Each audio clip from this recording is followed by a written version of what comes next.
ونصلي ونسلم على رسوله الكريم وعلى آله وأصحابه أجمعين.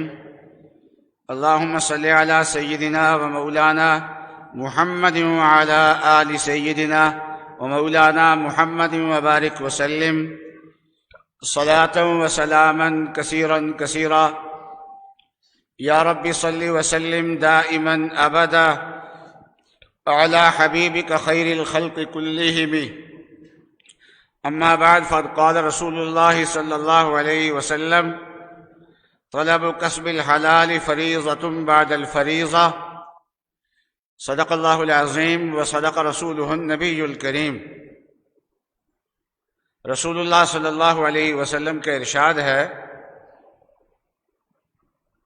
کہ حلال مال کو کمانا دوسرے فرائض کے بعد یہ اللہ کا عائد کردہ فریضہ ہے. جیسے نماز فرض ہے، روزہ فرض ہے، اسی طریقے سے کسب معاش میں لگنا یہ بھی ایک فرض ہے. لیکن رسول اللہ صلی اللہ علیہ وسلم نے اس کا ایک درجہ بیان فرمایا ہے. وہ درجہ کیا بیان فرمایا؟ فرمایا کہ باقی فرائض کے بعد کوئی آدمی دکان میں اتنا مگن ہو جاتا ہے کہ اس کی نماز رہ جاتی ہے، دیگر فرائض اس کے رہ جاتے ہیں، تو اس وقت یہ عبادت نہیں، یہ فریضہ نہیں ہے. اسی طریقے سے علم دین حاصل کرنا فرض ہے، تو علم دین حاصل کرنے میں رکاوٹ ہے دکانداری، یہ ٹھیک نہیں ہے. اس طریقے سے نیک راستے پہ چلنے کے لیے اور تقوی حاصل کرنے کے لیے نیک صحبت کی بھی ضرورت ہے. اگر کوئی انسان اتنا زیادہ مگن ہو جائے کہ نیک صحبت بھی وہ اختیار نہ کر سکے تو اتنا زیادہ کاروبار میں لگنا یہ بھی ٹھیک نہیں ہے.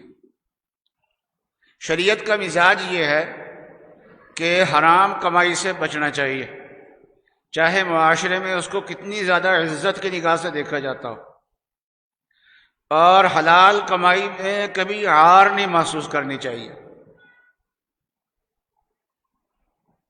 آج کا ایک بڑا المیہ یہ ہے کہ جب اعلیٰ تعلیم حاصل کر لیتے ہیں اور جاب ملتی نہیں ہے تو چھوٹا موٹا کام کرنے میں عار محسوس کرتے ہیں. جو چھوٹا موٹا کام ہو سکتا ہو انسان کو وہ کرنا چاہیے. رسول اللہ صلی اللہ علیہ وسلم فرماتے ہیں کہ کوئی نبی ایسا نہیں ہے جس نے بکریاں نہ چرائی ہوں. تو صحابہ نے پوچھا: یا رسول اللہ، آپ نے بھی بکریاں چرائی ہیں؟ فرمایا: ہاں، اہل مکہ کی بکریاں میں چراتا تھا اور اس کے عوض میں ان سے اجرت لیتا تھا. تو بکریاں چرا کے محنت کر کے کمانا. جبکہ رسول اللہ صلی اللہ علیہ وسلم کا خاندان بہت عالی خاندان ہے.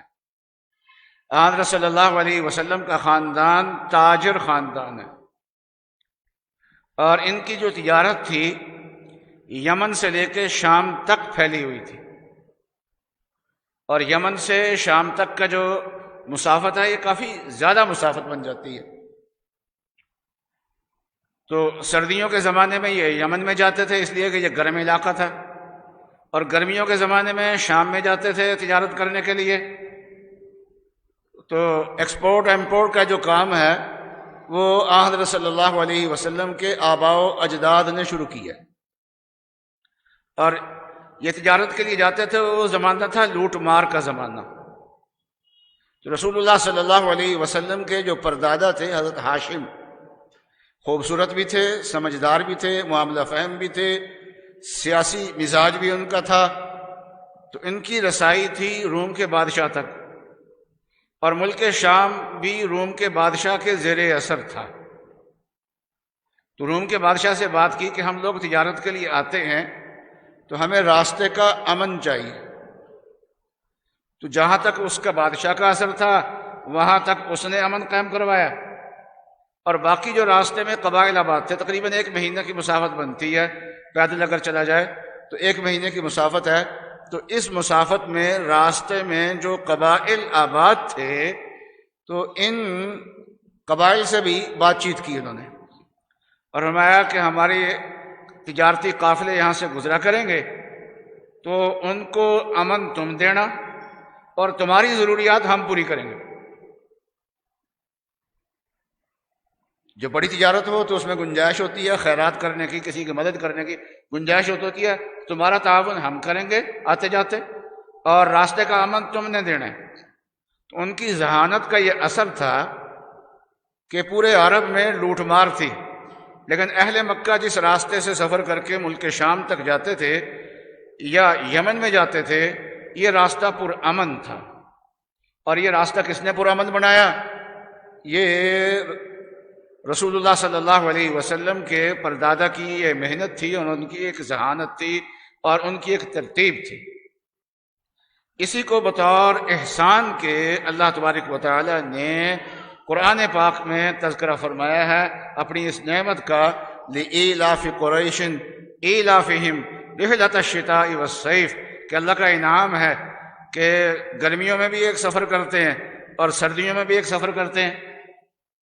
فَلْيَعْبُدُوا رَبَّ هَذَا الْبَيْتِ، تو جس اللہ نے ان کو امن دیا ہے اور یہ راستہ دیا ہے، ان کو چاہیے کہ اس بیت اللہ کے رب کی عبادت کیا کرتے۔ فَلْيَعْبُدُوا رَبَّ هَذَا الْبَيْتِ الَّذِي أَطْعَمَهُم مِّن جُوعٍ وَآمَنَهُم مِّن خَوْفٍ۔ عام طور پہ یہ سمجھا جاتا ہے کہ رسول اللہ صلی اللہ علیہ وسلم خاندانی طور پہ غریب تھے، تنگ دست تھے۔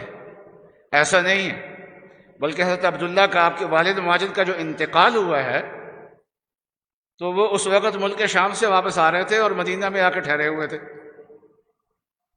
کیونکہ حضرت عبداللہ کے جو والد تھے عبد المطلب، حضور صلی اللہ علیہ وسلم کے دادا، ان کی شادی مدینہ منورہ میں ہوئی تھی۔ اس طریقے سے حضرت عبداللہ کے ننیحال جو تھے وہ مدینہ منورہ کے تھے۔ تو ملک شام سے تجارت سے واپس آتے ہوئے تو غیر ملکی تجارت کوئی بڑا تاجر ہی کیا کرتا ہے، چھوٹے تاجر کا کام تو نہیں ہے۔ چھوٹے تاجر والا تو وہ کسی کونے میں کوئی چھوٹی موٹی دکان لگا کے بیٹھ جائے گا۔ ہاں، البتہ بڑا تاجر بھی کبھی حالات ایسے ہو جاتے ہیں کہ تنگی آ جاتی ہے اس پہ۔ جیسے حضرت عبداللہ کا جب انتقال ہو گیا تو اب گھر کے حالات کچھ تنگ تھے۔ رسول اللہ صلی اللہ علیہ وسلم کی ولادت کے وقت یہی صورتحال تھی کہ گھر کے مالی حالات کچھ تنگ تھے، تو کبھی تنگی آ جاتی ہے۔ تو رسول اللہ صلی اللہ علیہ وسلم نے تجارت بھی کی ہے، تجارتی اسفار بھی کیے ہیں، اور جب تجارت کا موقع نہیں تھا تو بکریاں چرا کے بھی رسول اللہ صلی اللہ علیہ وسلم نے کمائی کی ہے۔ اور حضرت صلی اللہ علیہ وسلم نے فرمایا کہ حضرت موسیٰ علیہ السلام نے 8 سال یا 10 سال نوکری کی ہے، اور معاوضہ کیا تھا؟ ایک تو یہ ہے کہ روٹی مل جائے گی، اور دوسرا یہ ہے کہ آپ کی شادی کر دیں گے۔ موسیٰ علیہ السلام نے مکہ مارا تھا نا ایک آدمی کہ وہ مر گیا، ان کے خلاف قتل کا مقدمہ ہو گیا۔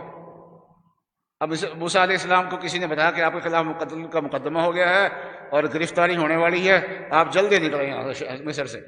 تو موسیٰ علیہ السلام وہاں سے نکلے، فلما توجہ تلقاء مدین، مدین کی طرف چلے گئے۔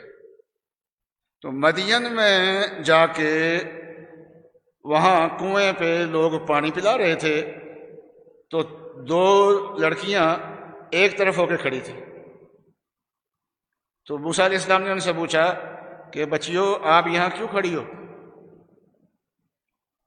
انہوں نے کہا جی ہم پیغمبر کی بیٹیاں ہیں، ہمارے والد بوڑھے ہو چکے ہیں، وہ خود آ نہیں سکتے، ہم اپنے جانوروں کو پانی پلانے کے لیے آئی ہیں، لیکن مردوں کے اندر ہم نہیں گھسیں گے، جب مرد پانی پلا کے چلے جائیں گے پھر ہم پانی پلائیں گے۔ تو موسیٰ علیہ السلام نے فرمایا بکریاں میرے حوالے کرو، اور آگے بڑھے۔ ڈول بڑا تھا اور اس کو کھینچنے کے لیے کئی آدمی مل کے کھینچتے تھے، موسیٰ علیہ السلام نے اکیلے ہی کھینچا اس کو، ڈول کو، اور پانی نکالا اور پلایا، اور بکریاں ان کے حوالے کی، نظریں نیچی اور بکریاں ان کے حوالے کر دیں۔ اور باپ نے کہا کہ اس مرتبہ آج جلدی آ گئی ہو، ویسے تو بہت دیر لگتی تھی پانی پلانے میں۔ ان کا ایک نوجوان تو عمر کے اعتبار سے جوان تھا، لیکن شرم و حیا جو تھی وہ کیا کہنے اس کے، نظریں نیچی اور نوجوان وہ تھا۔ فرمایا ایسے نوجوان کو لے کے آؤ یہاں پر۔ لے کے آئے تو شعیب علیہ السلام تھے، اللہ کے پیغمبر تھے. پوچھا کیا ہوا؟ تو بتایا کہ یہ صورتحال تھی، میرے خلاف تو 302 کا کیس بن گیا وہاں، اس لیے میں تو وہاں سے نکل کے آ گیا ہوں. فرمایا تم اس بادشاہی سے نکل آئے ہو. اب یہ مصر ہے، درمیان میں وہ سمندر ہے، اور اس کے بعد پھر یہ آگے مدین ہے، سمندر سے 25 کلومیٹر آگے مدین ہے. ہم حیران ہوتے ہیں کہ فرعون نے خدائی کا دعویٰ کیا ہوا تھا اور اس کی بادشاہی چند کلومیٹر پہ جا کے ختم ہو رہی تھی. اتنی اس کی بادشاہی تھی کہ چند کلومیٹر پہ اس کی بادشاہی ختم ہو رہی تھی. تو تقریباً 22 کلومیٹر کا یہ سمندر کا جو ایریا ہے، چوڑائی ہے وہ ہے، اور 25 کلومیٹر آگے وہ مدین شہر ہے. تو یہ سمجھے 50 کلومیٹر اس کی بادشاہی، 50 کلومیٹر بعد اس کی بادشاہی نہیں تھی کوئی بھی وہاں پر. تو انہوں نے فرمایا ٹھیک ہے آپ یہاں رہیں، میں اپنی بچی کا نکاح بھی آپ سے کر دیتا ہوں اور کھانا بھی یہاں سے مل جائے گا، تو ہمارے گھر کے کام بھی آپ کر دیا کریں. تو رسول اللہ صلی اللہ علیہ وسلم نے فرمایا کہ اپنے عفت کے لیے اور کھانے کے لیے 8 سال یا 10 سال موسیٰ علیہ السلام نے نوکری کی ہے، کوئی ہار نہیں کرنی چاہیے. ایک آدمی حضرت صلی اللہ علیہ وسلم کے پاس آیا اور آ کے کچھ سوال کیا حضرت صلی اللہ علیہ وسلم سے. آپ تو بہت دینے والے تھے لیکن ساتھ تربیت بھی فرمانے والے تھے، صرف دیتے نہیں تھے. لوگوں کو بھیک منگا نہیں بنانا چاہیے، تعاون کرنا چاہیے، لیکن یہ ہے کہ ان کی عادتیں خراب نہیں کرنی چاہیے. تو رسول نے فرمایا تمہارے گھر میں کچھ نہیں ہے؟ کچھ بھی نہیں ہے. وہاں جاؤ دیکھ کے آؤ، کچھ جو کچھ ہو لے آؤ. اب گھر میں ایک ٹاٹ پڑا ہوا تھا اور ایک پیالہ تھا، وہی لے کے آ گئے. اس کے بعد گھر میں کچھ بھی نہیں. تو رسول اللہ صلی اللہ علیہ وسلم نے دونوں چیزیں ہاتھ میں پکڑی اور فرمایا کہ کون خریدے گا اس کو؟ من یشتری منی. ایک آدمی نے کہا کہ 1 درہم میں خریدنے کے لیے تیار ہوں. تو آپ نے پھر آواز لگی کہ اس سے زیادہ پیسے کون دے گا، وہ نیلامی ہو رہی ہے. تو ایک آدمی نے کہا 2 درہم میں خریدتا ہوں. تو حضرت صلی اللہ علیہ وسلم نے 2 درہم میں یہ دونوں چیزیں اس کو دے دی. 2 درہم اس سے لیے اور فرمایا کہ 1 درہم کی کلہاڑی لے کے آ جاؤ اور 1 درہم کا راشن خرید کے گھر دے دو، گھر میں روٹی چل پڑے، اور کلہاڑی لے آؤ. تو کلہاڑی بغیر دستے کے ملی. دستہ حضرت صلی اللہ علیہ وسلم نے اپنے دستے مبارک سے ڈالا اس میں اور فرمایا کہ جاؤ جنگل سے جا کے لکڑیاں کاٹو اور اس کو بیچو، اور 15 دن تک مجھے نظر نہ آنا. تو ایسے کرتا رہا. تو 15 دن کے بعد جب آیا تو گھر کے اخراجات بھی چلتے رہے اس دوران میں. تو اخراجات چلا کے 15 دن میں 10 درہم اس کی بچت تھی. تو اس لیے کسی چیز کو عار محسوس نہ کرے. ہمیں باہر لوگ کھڑے ہوتے ہیں نا، کوئی ریڑھی لگا کے کھڑا ہے، کوئی چیز لگا کے کھڑا ہے، تو لوگ اس کو تجاوزات کہتے ہیں. ہاں، تجاوزات اس حد تک نہیں ہونے چاہیے کہ ٹریفک جام ہو جائے، لوگوں کو چلنا پھرنا مشکل ہو جائے، اتنا. لیکن یہ ہے کہ کونے کھدروں میں لگ کے کہیں کھڑے ہو کے کما لیتے ہیں تو خوشی ہوتی ہے کہ ہمارا ملک کا غریب آدمی کچھ نہ کچھ کما رہا ہے، اس کو روزگار ملا ہوا ہے. تو تھوڑا چھوٹا روزگار ہو، بسا اوقات انسان اس سے بہت آگے بڑھ جاتا ہے. ہمارے ایک بزرگ سنایا کرتے تھے واقعہ گجرانوالے کا، کہ ایک آدمی تھا بالکل خالی ہاتھ ہو گیا. تو کمہاروں سے ادھار پہ وہ برتن لے کے آیا کچے اور اس کو بیچنا شروع کیا. یعنی اتنے پیسے بھی نہیں تھے کہ وہ پیسے دے کے خریدے، ادھار پہ خرید کے لایا اور پھر جا کے پیسے ادا کر دیے اور برتن لے آیا. بیچتے بیچتے اس کی پھر بہت بڑی دکان بن گئی برتنوں کی، شیشے کے برتن ہیں، دوسرے برتن ہیں، اور بہت بڑا کاروبار اس کا آگے چل گیا ہے. تو آدمی ہمت کر کے کام کرے تو بس اوقات اللہ تبارک و تعالیٰ اس کا کام چلا دیتے ہیں. تو انسان کو ہمت سے کام لینا چاہیے، اور ہاتھ پہ ہاتھ رکھ کے بیٹھنا یہ اچھی بات نہیں ہے. اور اچھی جاب نہیں ملتی تو کہیں بریانی کا ایک پتیلا لے کے بیٹھ سکتے ہیں آپ، تو گھر سے پکا کے وہ لا کے بیٹھ جائے. تو بس اوقات آپ دیانتداری سے کام کریں گے ہم، تو بس اوقات اس دیانتداری کی شہرت اتنی ہو جائے گی کہ وہ بریانی بہت زیادہ اللہ میاں مشہور کر دیں گے. ہمارا کام ہوتا ہے کام کرنا، کوئی محنت کرنا. اور یہ محنت جو ہے یہ بزرگوں نے فرمایا یہ بھیک کا پیالہ ہے، یہ اللہ کے سامنے ہم پیالہ کر دیتے ہیں، یہ بھیک کا پیالہ ہے، اللہ کے سامنے یہ پیالہ کر دیا، اب دینا اللہ کی ذات نے ہے، وہ چھوٹا کام شروع کر دے اللہ تعالیٰ اس سے بڑا کام کرا دیتے ہیں۔ وہ اسی طریقے سے ہم جب بچے ہوتے تھے تو خیر المدارس ملتان میں، تو وہاں قریب ایک آدمی تھا، اس نے کھوکھا، ایک لکڑی کا کھوکھا، اس میں دودھ بیچتا تھا، لیکن یہ خیال کرتا تھا کہ دودھ اصلی ہے ہونا چاہیے، ملاوٹ نہیں اس میں ہونی چاہیے۔